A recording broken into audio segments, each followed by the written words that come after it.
ಪ್ರಸ್ತುತ ನ್ಯೂಸ್ನ ವಿಶೇಷ ಕಾರ್ಯಕ್ರಮಕ್ಕೆ ಸ್ವಾಗತ. ನಾನು ಬಶೀರ್ ಅಡ್ಡಿನಡ್ಕ. ಸೆಪ್ಟೆಂಬರ್ 17, 1950 ಆ ದಿನದಂದು ಭಾರತದಲ್ಲಿ ಒಂದು ಪ್ರಮಾದ ಸಂಭವಿಸಿತ್ತು. ಅಂದಿನ ಭಾರತ ಸರ್ಕಾರ, ನೆಹರು ಸರ್ಕಾರ ಮಧ್ಯಪ್ರಾಚ್ಯದ ವಸಾಹತುಶಾಹಿ ಶಕ್ತಿಯೊಂದನ್ನು ದೇಶ ಅಂತ ಔಪಚಾರಿಕವಾಗಿ ಗುರುತಿಸಿತ್ತು. ಅವತ್ತು ಭಾರತ ಸರ್ಕಾರ ಇಸ್ರೇಲನ್ನು ಗುರುತಿಸಿತ್ತು, ಒಂದು ದೇಶವಾಗಿ ಔಪಚಾರಿಕವಾಗಿ ಗುರುತಿಸಿತ್ತು. ಆದರೆ ಇಸ್ರೇಲ್ ಜೊತೆ ಯಾವುದೇ ರಾಜತಾಂತ್ರಿಕ ಸಂಬಂಧ ಬೆಳೆಸಿರಲಿಲ್ಲ. ಇಸ್ರೇಲ್ ಅಕ್ರಮ ವಸಾಹತುಶಾಹಿ ಎಂಬ ಪ್ರಜ್ಞೆ ಆವಾಗ ಭಾರತಕ್ಕೆ ಇತ್ತು. ಆ ಬಳಿಕ ಇಸ್ರೇಲ್ ಮತ್ತು ಭಾರತದ ನಡುವೆ ರಾಜತಾಂತ್ರಿಕ ಸಂಬಂಧ ಆರಂಭಗೊಂಡಿದ್ದು 1992ರಲ್ಲಿ ನರಸಿಂಹರಾವ್ ಎಂಬ ಸಂಘಿ ಕಾಂಗ್ರೆಸ್ ಪ್ರಧಾನಿಯ ಕಾಲದಲ್ಲಿ. ಇನ್ನೊಂದು ವಿಚಾರ ಏನಂದ್ರೆ, ನೆಹರು ಸರ್ಕಾರ 1950ರಲ್ಲಿ ಇಸ್ರೇಲನ್ನು ಗುರುತಿಸ್ತಲ್ಲ, ಅದೇ ದಿನದಂದು ಭಾರತದಲ್ಲಿ ಇಸ್ರೇಲ್ ಪ್ರೇಮಿಯೊಬ್ಬರ ಜನನವೂ ಆಗಿತ್ತು. ಅಂದು ಹುಟ್ಟಿದ ವ್ಯಕ್ತಿ ಮುಂದೆ ಭಾರತದ ಪ್ರಧಾನಮಂತ್ರಿಯಾದರು. ಅವರೇ ಈಗಿನ ನಮ್ಮ ಪ್ರಧಾನಿ ನರೇಂದ್ರ ಮೋದಿಜಿ. ಮಕ್ಕಳು ಮಹಿಳೆಯರನ್ನ ಕೊಲ್ಲುವ ಭಯೋತ್ಪಾದಕ ಇಸ್ರೇಲ್ ದೇಶಕ್ಕೆ ಮೋದಿಜಿ ತುಂಬಾ ಹತ್ತಿರ ಆಗಿದ್ದಾರೆ. ವಸಾಹತುಶಾಹಿ ಅಕ್ರಮ ದೇಶವನ್ನ ಅವರು ಕೊಂಡಾಡ್ತಾರೆ. ವಾರ್ ಕ್ರಿಮಿನಲ್ ನೆತನ್ಯಾಹುವನ್ನ ಅವರು ಅಪ್ಪಿ ಮುದ್ದಾಡ್ತಾರೆ. ಒಬ್ಬ ಯುದ್ಧಪರಾಧಿಯನ್ನ ನಮ್ಮ ಪ್ರಧಾನಿ ಮೈ ಡಿಯರ್ ಫ್ರೆಂಡ್ ಅಂತಾರೆ, ಮೈ ಬ್ರದರ್ ಅಂತಾನೂ ಪ್ರೀತಿ ತೋರಿಸ್ತಾರೆ. ಭಾರತದ ಪ್ರಧಾನಮಂತ್ರಿಯ ಈ ಇಸ್ರೇಲ್ ಪ್ರೇಮ ಭಾರತಕ್ಕೆ ಮಾಡುವ ಅಪಮಾನ ಅಂತ ಹೇಳ್ಬೋದು. ಶತಮಾನಗಳಿಂದ ಭಾರತ ಸಾರುತ್ತಾ ಬಂದಿದ್ದು ಸತ್ಯ, ನ್ಯಾಯ, ಅಹಿಂಸೆಯನ್ನ. ಆದರೆ ಇಸ್ರೇಲನ್ನ ಅಪ್ಪಿಕೊಳ್ಳುವ ಮೂಲಕ ಮೋದಿಯವರು ಭಾರತದ ಆ ಸಿದ್ಧಾಂತಕ್ಕೆ ತಿಲಾಂಜಲಿ ಇಟ್ಟಿದ್ದಾರೆ. ಇಸ್ರೇಲ್ ಒಂದು ಅಸತ್ಯದಿಂದ ಕೂಡಿದ ದೇಶ, ಅನ್ಯಾಯದಿಂದ ನಿರ್ಮಿಸಲಾದ ದೇಶ, ಹಿಂಸೆಯಲ್ಲೇ ಬದುಕುತ್ತಿರುವ ದೇಶ. ಗಾಜಾದಲ್ಲಿ ಸಾವಿರಾರು ಮಂದಿ ಅಮಾಯಕರ ರಕ್ತ ಹರಿಸಿರುವ ನೆತನ್ಯಾಹುವನ್ನ ಅಪ್ಪಿ ಮುದ್ದಾಡುವ ಮೂಲಕ ಮೋದಿಯವರು ಯಾವ ಸಂದೇಶ ರವಾನಿಸ್ತಾ ಇದ್ದಾರೆ, ಯಾರಿಗೆ ಸಂದೇಶ ರವಾನಿಸ್ತಾ ಇದ್ದಾರೆ, ಆ ಬಗ್ಗೆ ವಿಸ್ತೃತವಾಗಿ ಮಾತಾಡೋಣ. ಅದಕ್ಕೂ ಮುಂಚೆ ನೀವಿನ್ನು ನಮ್ಮ ಚಾನಲನ್ನು ಸಬ್ಸ್ಕ್ರೈಬ್ ಮಾಡಿಲ್ಲ ಅಂದರೆ ಈಗಲೇ ಸಬ್ಸ್ಕ್ರೈಬ್ ಮಾಡ್ಕೊಳ್ಳಿ. ಪಕ್ಕದಲ್ಲಿರುವ ಬೆಲ್ ಐಕಾನನ್ನು ಒತ್ತಿ ನಮ್ಮ ವಿಡಿಯೋಗಳನ್ನು ಹಂಚಿಕೊಳ್ಳಿ, ನಮ್ಮನ್ನು ಬೆಂಬಲಿಸಿ. ವೀಕ್ಷಕರೇ, 2017ರಲ್ಲಿ ಪ್ರಧಾನಿ ಮೋದಿ ಮೊದಲ ಬಾರಿಗೆ ಇಸ್ರೇಲಿಗೆ ಭೇಟಿ ನೀಡಿದರು. ಅದು ಭಾರತದ ಪ್ರಧಾನಿಯೊಬ್ಬರು ಇಸ್ರೇಲಿಗೆ ನೀಡಿದ್ದ ಮೊದಲ ಭೇಟಿಯಾಗಿತ್ತು. ಅಂದು ಪ್ರಧಾನಿ ಮೋದಿ ಇಸ್ರೇಲಿಗೆ ಕಾಲಿಡುವ ಮೂಲಕ ವಸಾಹತುಶಾಹಿ ನೀತಿಯನ್ನ ವಿರೋಧಿಸುವ ಭಾರತದ ನಿಲುವಿಗೆ ವಿರುದ್ಧವಾಗಿ ನಡೆದುಕೊಂಡಿದ್ರು. ಅಲ್ಲಿಯವರೆಗೆ ಭಾರತದ ವಸಾಹತುಶಾಹಿ ವಿರೋಧಿ ನೀತಿ ಪ್ರಬಲವಾಗಿತ್ತು. ಅದೇ ಕಾರಣಕ್ಕೆ 1947ರಿಂದ ಹಿಡಿದು 2017ರವರೆಗೆ ಯಾವೊಬ್ಬ ಪ್ರಧಾನಿಯೂ ಇಸ್ರೇಲಿಗೆ ಕಾಲಿಟ್ಟಿರಲಿಲ್ಲ. ಅದಕ್ಕೆ ಕಾರಣ ಇಸ್ರೇಲ್ ವಸಾಹತುಶಾಹಿಯಾಗಿತ್ತು. ಭಾರತಕ್ಕೆ ವಸಾಹತುಶಾಹಿಗಳ ಕೈಯಲ್ಲಿ ದೌರ್ಜನ್ಯ ಅನುಭವಿಸಿರುವ ಅನುಭವ ಇದೆ. ಬ್ರಿಟಿಷ್ ವಸಾಹತುಶಾಹಿಗಳ ಕೈಯಲ್ಲಿ ಚಿತ್ರಹಿಂಸೆ ಅನುಭವಿಸಿದ್ದ ಭಾರತೀಯರು ತ್ಯಾಗ ಬಲಿದಾನ ಮಾಡಿ ಈ ದೇಶಕ್ಕೆ ಸ್ವಾತಂತ್ರ್ಯ ತಂದುಕೊಟ್ಟಿದ್ರು. ಹಾಗಾಗಿ ಭಾರತ ಸಹಜವಾಗಿಯೇ ವಸಾಹತುಶಾಹಿಗಳ ವಿರುದ್ಧ ನಿಲುವು ಹೊಂದಿದೆ. ಜಗತ್ತಿನ ಯಾವುದೇ ಮೂಲೆಯಲ್ಲಾದರೂ ವಸಾಹತುಶಾಹಿ ನೀತಿ ಜಾರಿಯಲ್ಲಿದ್ದರೆ ಭಾರತ ಅದನ್ನು ವಿರೋಧಿಸುತ್ತಾ ಬಂದಿತ್ತು. ಹಾಗಾಗಿ ಭಾರತ ಸ್ವತಂತ್ರ ಪ್ಯಾಲೆಸ್ತೀನನ್ನು ಬೆಂಬಲಿಸಿತ್ತು. ನೆಹರು, ಗಾಂಧಿ, ಪಟೇಲ್, ಆಜಾದ್ ಎಲ್ಲರೂ ಪ್ಯಾಲೆಸ್ತೀನ್ ಪರ ಆಗಿದ್ರು. ಇಸ್ರೇಲ್ ಜೊತೆ ಭಾರತ ರಾಜತಾಂತ್ರಿಕ ಸಂಬಂಧವೇ ಬೆಳೆಸಿರಲಿಲ್ಲ. 1950ರಿಂದ ಇಸ್ರೇಲನ್ನು ಔಪಚಾರಿಕವಾಗಿ ಗುರುತಿಸಿದ್ರು. ನೆಹರು ಆಗಲಿ, ಇಂದಿರಾ ಗಾಂಧಿ ಆಗಲಿ, ಬಳಿಕ ಜನತಾರಂಗದ ಸರ್ಕಾರ ಆಗಲಿ, ನಂತರ ರಾಜೀವ್ ಗಾಂಧಿ ಆಗಲಿ, ಆ ನಂತರ ಬಂದ ಜನತಾ ಸರ್ಕಾರವಾಗಲಿ ಇಸ್ರೇಲ್ ಜೊತೆ ರಾಜತಾಂತ್ರಿಕ ಸಂಬಂಧ ಬೆಳೆಸುವ ಗೋಜಿಗೆ ಹೋಗಿರಲಿಲ್ಲ.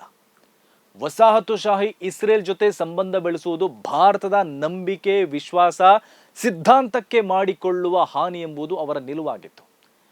ಹೀಗಿರುವಾಗ 90ರ ದಶಕದಲ್ಲಿ ಭಾರತವನ್ನಾಳಿದ ನರಸಿಂಹರಾವ್ ಎಂಬ ಸಂಘಿ ಕಾಂಗ್ರೆಸ್ ಪ್ರಧಾನಿ ಇಸ್ರೇಲ್ ಜೊತೆ ಮೊದಲ ಬಾರಿಗೆ ರಾಜತಾಂತ್ರಿಕ ಸಂಬಂಧ ಬೆಳೆಸಿದರು. ಕಾಂಗ್ರೆಸ್ಸಿನ ಕೋಮುವಾದಿ ನರಸಿಂಹರಾವ್ ಇಸ್ರೇಲ್ ಜೊತೆ ಸಂಬಂಧ ಬೆಳೆಸಿದ್ರು. ಅವರು ಇಸ್ರೇಲಿಗೆ ಭೇಟಿ ನೀಡುವ ಧೈರ್ಯವನ್ನ ತೋರಿಸಿರಲಿಲ್ಲ. ಭಾರತ ಸರ್ಕಾರ ಇಸ್ರೇಲ್ ಜೊತೆ ರಾಜತಾಂತ್ರಿಕ ಸಂಬಂಧ ಬೆಳೆಸಿ 3 ದಶಕ ಕಳೆದರೂ ಭಾರತಕ್ಕೆ ಈಗಲೂ ಪ್ಯಾಲೆಸ್ತೀನ್ ಪರವಾದ ನಿಲುವಿದೆ. ಪ್ಯಾಲೆಸ್ತೀನ್ ಮೇಲೆ ದೌರ್ಜನ್ಯ ನಡೆಸುವ ಯುದ್ಧಾಪರಾಧಗಳನ್ನು ಮಾಡುವ ಅಮಾಯಕ ಮಕ್ಕಳು ಮಹಿಳೆಯರನ್ನ ಕೊಲ್ಲುವ ಇಸ್ರೇಲನ್ನ ವಿರೋಧಿಸುತ್ತಾ ಬಂದಿತ್ತು. ಅದೇ ಕಾರಣಕ್ಕೆ ಭಾರತದ ಯಾವ ಮುಖ್ಯರು ಕೂಡ ಇಸ್ರೇಲಿಗೆ ಭೇಟಿ ನೀಡಿರಲಿಲ್ಲ. ಮೋದಿ ಬಿಟ್ಟರೆ ಬೇರ್ಯಾವ ಭಾರತೀಯ ಪ್ರಧಾನಿಯು ಇಸ್ರೇಲಿಗೆ ಕಾಲಿಟ್ಟಿಲ್ಲ. ನೆಹರು ಅವರಿಂದ ಹಿಡಿದು ಮನಮೋಹನ್ ಸಿಂಗ್ ತನಕ ಯಾರು ಇಸ್ರೇಲಿಗೆ ಹೋಗಿರಲಿಲ್ಲ. ಇವರದೇ ಬಿಜೆಪಿಯ ವಾಜಪೇಯಿ ಕೂಡ ಹೋಗಿರಲಿಲ್ಲ. ಅವರು ಇಸ್ರೇಲ್ ವಿಚಾರದಲ್ಲಿ ಸ್ಪಷ್ಟ ಆಗಿದ್ರು. ಇಸ್ರೇಲಿನ ವಸಾಹತುಶಾಹಿ ನೀತಿಯನ್ನ ವಿರೋಧಿಸಿದ್ರು. ಇಸ್ರೇಲ್ ವಶಪಡಿಸಿರುವ ಪ್ಯಾಲೆಸ್ತೀನ್ ಭೂಮಿ ಅರಬರಿಗೆ ಸೇರಿದ್ದು, ಅದನ್ನ ಅರಬರಿಗೆ ಮರಳಿ ನೀಡಬೇಕೆಂದು ವಾಜಪೇಯಿಯವರು ಬಹಿರಂಗ ಸಭೆಯಲ್ಲಿ ತನ್ನ ಅಭಿಪ್ರಾಯವನ್ನ ವ್ಯಕ್ತಪಡಿಸಿದರು. लेकिन मध्य पूर्व के बारे में यह स्थिति साफ है कि अरबों की जिस जमीन पर इजराइल कब्जा करके बैठा है वो जमीन उसको खाली करना होगी। आक्रमणकारी आक्रमण के फलों का उपभोग करे, ये हमें अपने संबंध में स्वीकार नहीं है। तो जो नियम हम पर लागू है वो औरों पर भी लागू होगा। अरबों की जमीन खाली होना चाहिए। जो फिलिस्तीन है, उनके जो फिलिस्तीनी हैं, उनके उचित अधिकारों की प्रस्थापना होना चाहिए। इजराइल के अस्तित्व को तो सोवियत रूस ने, अमेरिका ने भी स्वीकार किया है, हम भी स्वीकार कर चुके हैं। मध्य पूर्व का एक ऐसा हल निकालना पड़ेगा जिसमें आक्रमण का परिमार्जन हो और स्थायी शांति का आधार बने। गलतफहमी की गुंजाइश कहाँ है? 90ರ ದಶಕದ ಕೊನೆಯಲ್ಲಿ ಮತ್ತು 21ನೇ ಶತಮಾನದ ಆರಂಭದಲ್ಲಿ ಬಿಜೆಪಿ ಆಡಳಿತದ ಕಾಲದಲ್ಲಿ ವಾಜಪೇಯಿಯೇ ಕಾಲಿಡದ ಇಸ್ರೇಲಿಗೆ ಮೋದಿಯವರು ಭೇಟಿ ನೀಡುವ ಮೂಲಕ ಭಾರತದ ನಿಲುವನ್ನ ಮುರಿದು ಹಾಕಿದ್ರು. ಮೋದಿಯವರು ಇಸ್ರೇಲಿಗೆ ಮೊದಲ ಭೇಟಿ ನೀಡಿದ್ದು 2017ರಲ್ಲಿ, ಅಂದ್ರೆ ಪ್ರಧಾನಿಯಾಗಿ 3 ವರ್ಷಗಳ ಬಳಿಕ. ಆವಾಗ ಮೇಲಿಂದ ಮೇಲೆ ವಿದೇಶ ಯಾತ್ರೆ ಮಾಡ್ತಾ ಇದ್ದ ಮೋದಿಯವರು ಇಸ್ರೇಲಿಗೆ ಭೇಟಿ ನೀಡಲು ಸುದೀರ್ಘ 3 ವರ್ಷಗಳನ್ನ ತೆಗೆದುಕೊಂಡಿದ್ರು. ಇವಾಗ ತಿಳಿದು ಬಂದಿರುವ ವಿಷಯ ಏನಂದ್ರೆ, ಅಂದು ಮೋದಿಯವರು ಅಮೆರಿಕದ ಒತ್ತಡಕ್ಕೆ ಮಣಿದು ಇಸ್ರೇಲಿಗೆ ಭೇಟಿ ನೀಡಿದ್ರು ಅಂತ ಅಮೆರಿಕದ ಕುಖ್ಯಾತ ಎಫ್ಸ್ಟೈನ್ ಫೈಲ್ ಉಲ್ಲೇಖದಲ್ಲಿ ಇದೆ. ಅಂದು ಇಸ್ರೇಲ್ ಅಮೆರಿಕದ ಮೂಲಕ ಮೋದಿ ಮೇಲೆ ಒತ್ತಡ ತಂದು ಮೋದಿಯವರು ಇಸ್ರೇಲಿಗೆ ಭೇಟಿ ನೀಡುವಂತೆ ಮಾಡಿದ್ರು ಎಂಬ ಚರ್ಚೆಯೂ ಇದೆ. ಮೋದಿಯವರು ಇಸ್ರೇಲ್ ಭೇಟಿ ವಿಚಾರದಲ್ಲಿ ಎಫ್ಸ್ಟೈನ್ ಸುಮ್ಮನೆ ಮೋದಿಯ ಹೆಸರು ಉಲ್ಲೇಖ ಮಾಡಿರಲಿಲ್ಲ. ಆತನಿಗೆ ಇಸ್ರೇಲ್ ರಾಜಕಾರಣದ ಆಳ ಅಗಲ ಗೊತ್ತಿದ್ರಿಂದಲೇ ಈ ವಿಷಯ ಉಲ್ಲೇಖಿಸಲ್ಪಟ್ಟಿರಬಹುದು. ಎಫ್ಸ್ಟೈನ್ ಒಬ್ಬ ಯಹೂದಿ. ಆತನ ದ್ವೀಪ ಮತ್ತು ಅದರ ರಹಸ್ಯಗಳ ಹಿಂದೆ ಇರುವುದು ಇಸ್ರೇಲ್ ಎಂಬ ಮಾಹಿತಿ ಇದೆ. ಎಫ್ಸ್ಟೈನ್ ಮೂಲಕ ಇಸ್ರೇಲ್ ಜಗತ್ತಿನ ಹಲವು ನಾಯಕರನ್ನ ತನ್ನ ನಿಯಂತ್ರಣದಲ್ಲಿ ಇಟ್ಕೊಂಡಿದೆ ಅಂತಾನು ಹೇಳಲಾಗ್ತಾ ಇದೆ. ಅಮೆರಿಕದ ಟ್ರಂಪ್ ಈಗ ಇಸ್ರೇಲ್ ಹೇಳಿದಂಗೆ ಕುಣಿತಾರೆ ಅಂತಾನು ಹೇಳಲಾಗ್ತಾ ಇದೆ. 2017ರಲ್ಲಿ ಟ್ರಂಪ್ ಮೂಲಕ ಇಸ್ರೇಲ್ ಮೋದಿಯನ್ನ ತಮ್ಮ ದೇಶಕ್ಕೆ ಕರೆಸ್ಕೊಂಡಿದೆ ಅಂತ ಚರ್ಚೆ ಇದೆ. ಇದೇ ರೀತಿ ಈ ಸಲವೂ ಅಮೆರಿಕದ ಒತ್ತಡಕ್ಕೆ ಮಣಿದೆ ಮೋದಿ ಮತ್ತೊಮ್ಮೆ ಇಸ್ರೇಲಿಗೆ ಭೇಟಿ ನೀಡಿದ್ದಾರೆ ಅಂತಾನು ಹೇಳಲಾಗ್ತಾ ಇದೆ.